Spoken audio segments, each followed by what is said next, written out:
Efesios capítulo 3. Dice el verso primero: por esta causa yo, Pablo, prisionero de Cristo Jesús por vosotros los gentiles,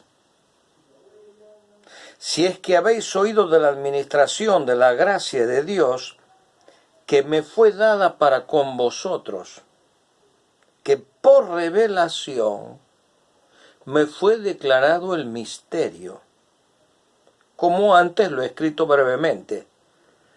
Se refiere al capítulo 1, versículo 9. Leyendo lo cual, verso 4, podéis entender cuál sea mi conocimiento en el misterio de Cristo. Misterio que en otras generaciones no se dio a conocer a los hijos de los hombres, como ahora es revelado a sus santos apóstoles y profetas por el Espíritu, que los gentiles son coherederos y miembros del mismo cuerpo y copartícipes de la promesa en Cristo Jesús por medio del Evangelio, del cual yo fui hecho ministro por el don de la gracia de Dios que me ha sido dado según la operación de su poder. A mí, que soy menos que el más pequeño de todos los santos, me fue dada esta gracia de anunciar entre los gentiles el evangelio de las inescrutables riquezas de Cristo y de aclarar a todos cuál sea la dispensación del misterio escondido de los siglos en Dios, que creó todas las cosas, para que la multiforme sabiduría de Dios sea ahora dada a conocer por medio de la Iglesia a los principados y potestades en los lugares celestiales, conforme al propósito eterno que hizo en Cristo Jesús, nuestro Señor, en quien tenemos seguridad y acceso con confianza por medio de la fe en Él. Es un pasaje que después de esta, diríamos nosotros, de esta paréntesis, ahora Pablo va a explicar. Nosotros en nuestro bosquejo lo teníamos que el capítulo 3 nos muestra nuestra plenitud en Cristo. Ahora Pablo lo va a explicar. Pero de pronto, cuando él quiere explicar esto, es que lo va a hacer a través de una oración que se interrumpe. Verso 1, por esta causa, yo, Pablo, y le interrumpe. Después, en el verso 14, la retoma. Vamos al verso 14. Por esta causa, doblo mis rodillas ante el Padre nuestro Señor Jesucristo, de quien toma nombre toda familia en los cielos y en la tierra, para que os dé conforme a las riquezas de su gracia, y empieza lo que él le pide. Pero interrumpe la oración, porque es tan grandioso, tan extraordinario lo que quiere compartir, que quiere aclarar algo antes. No vayan a pensar que esto que les voy a decir ahora es una invención mía, dice Pablo. No es una idea que yo tengo de la iglesia, porque la iglesia disfruta de la vida de Dios. No hay pueblo como la iglesia. La iglesia no solamente tiene la posición en Cristo, lo cual ya sería por demás suficiente. La iglesia no solamente tiene un privilegio en Cristo, sino que estando en Cristo tiene la plenitud de Cristo y por ende recibe toda la plenitud de Dios. Esto tiene una dimensión singular, que solo la palabra de Dios nos puede revelar esta grandeza para que nosotros, en medio de las pruebas, de las luchas, del sufrimiento y aún de la tentación del enemigo, jamás dejemos de ver la dignidad, la grandeza y la singular bendición que tenemos de ser parte del pueblo de Dios. Esto es lo que es la iglesia. Bueno, cada creyente lo es individualmente, claro que sí, lo disfruta individualmente, pero por ser parte del cuerpo. Hoy hay mucho cristianismo, diríamos nosotros, personal, pero el cristianismo no es personal. El cristianismo es vivir a Cristo en medio del pueblo de Cristo, es ser parte de Cristo, es vivir a Cristo dentro de su pueblo. Por eso cuando Dios nos salva, no nos deja aislados, Dios nos salva y nos introduce en la iglesia. En la iglesia está la bendición, de lo cual cada iglesia local es una parte de la iglesia universal de Jesucristo. Dios tiene una sola iglesia.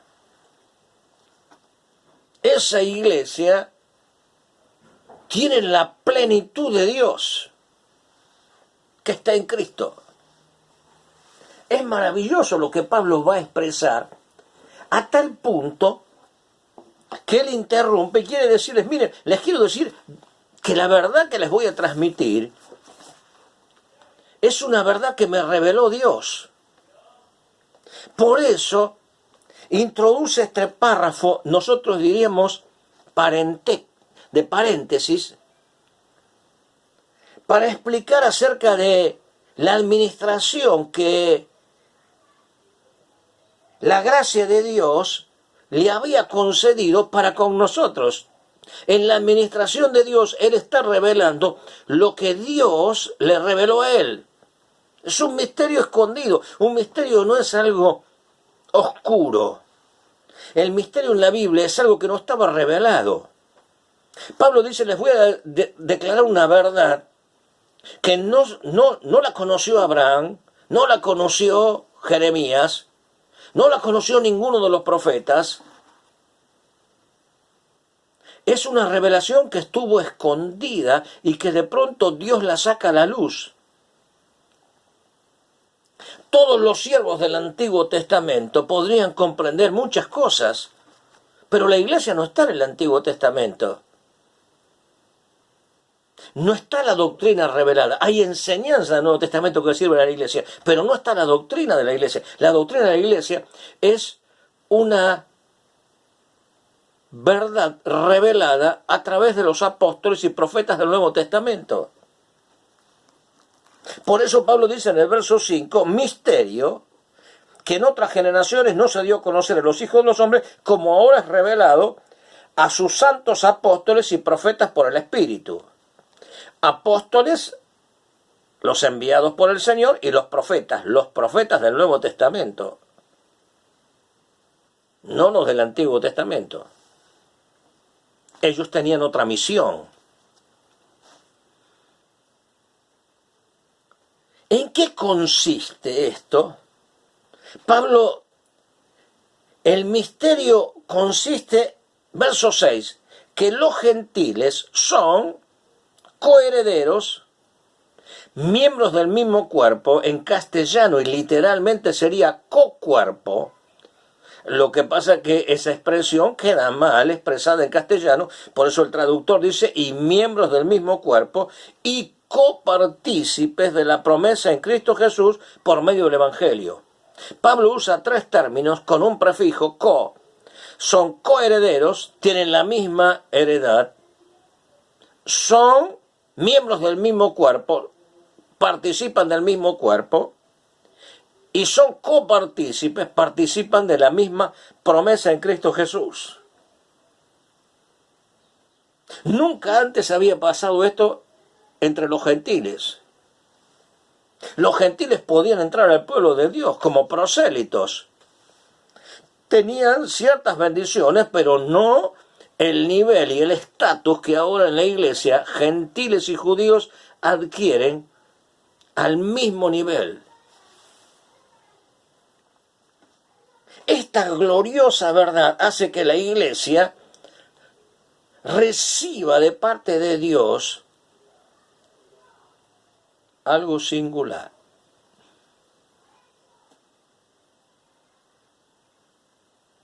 Y ahora Pablo lo va a expresar. Verso 14. Por supuesto no hemos explicado toda la parte introductoria a esta gran verdad. Simplemente vamos caminando y abriendo camino en la interpretación a través de la exégesis para entender que ahora Pablo quiere dejar una gran verdad establecida. Luego va a empezar la segunda parte de la carta, que son los últimos 3 capítulos. Aquí está todo el credo.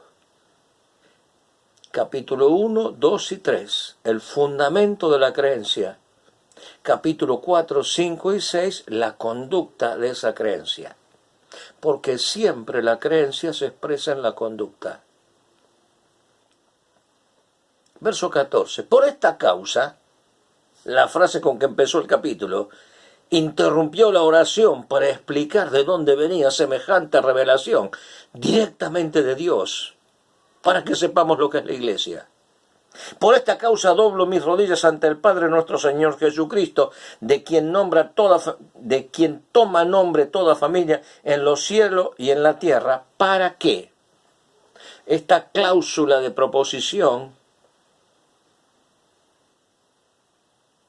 va a ser la introducción a pedidos, para que os dé, conforme a las riquezas de su gloria, en primer lugar que el ser fortalecidos con poder en el hombre interior por su espíritu. La iglesia recibe fortaleza. Va al hombre interior, el espíritu trabaja ahí, fortalece al creyente. Verso 17, para que, segunda cláusula de propósito, habite Cristo por la fe en vuestros corazones. No está hablando de la conversión, eso ya sucedió. Está hablando de la morada, de la vida que permite que Jesucristo habite. Eso es por la fe. La fe se apropia y disfruta de la presencia de Jesucristo.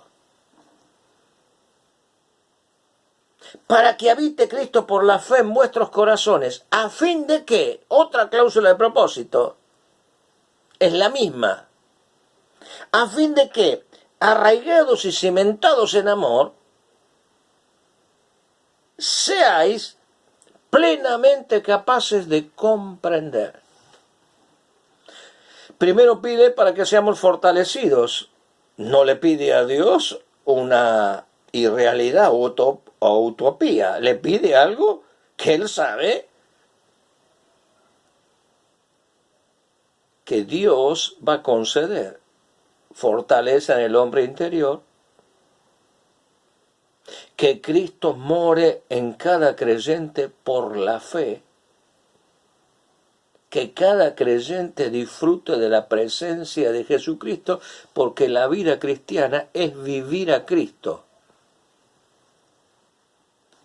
No es solo vivir con Cristo, es vivir a Cristo. Para que Cristo podamos vivirlo en nuestra vida, Él tiene que habitar, morar, tener el dominio, el señorío en nuestra vida. A fin de que arraigados y cimentados en amor, seáis plenamente capaces de comprender con todos los santos. Ve que no está mirando al creyente en forma individual, sino que lo está viendo como parte del cuerpo. Que puedan comprender con todos los santos cuál sea la anchura, la longitud, la profundidad y la altura. las 4 dimensiones del amor de Dios, comprenderlo, entenderlo. Que Jesucristo nos ama, que por lo tanto todas las cosas ayudan a bien a los que a Dios aman, que puedan comprender. Cuarto pedido, y de conocer que el amor de Dios, que excede a todo conocimiento. Una cosa es comprender, llegar a ver la dimensión que tiene, altura, longitud, profundidad y anchura del amor. Y ahora conocer, de la comprensión de esa gran verdad a la vivencia. El conocimiento es la experiencia, el sentir que Dios nos ama, el confiar que Jesucristo nos ama. Y de conocer el amor de Cristo que excede a todo conocimiento. Esta parece una paradoja, pero es una verdad espiritual.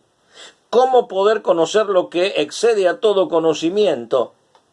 Es que uno entra en esa vivencia y en esa experiencia, aunque nunca puede llegar a comprenderlo en toda su dimensión, porque el amor de Cristo es un amor divino. Tiene la medida de Dios. ¿Quién lo puede comprender en toda su dimensión?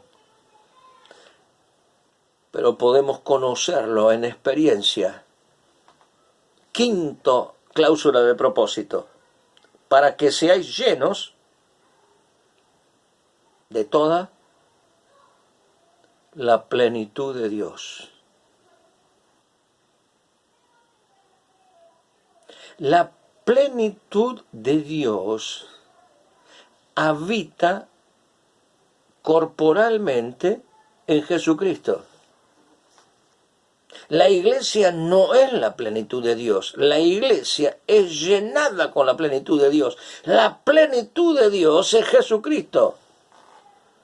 Que la Biblia nunca dice que fue llenado, dice que en él habita.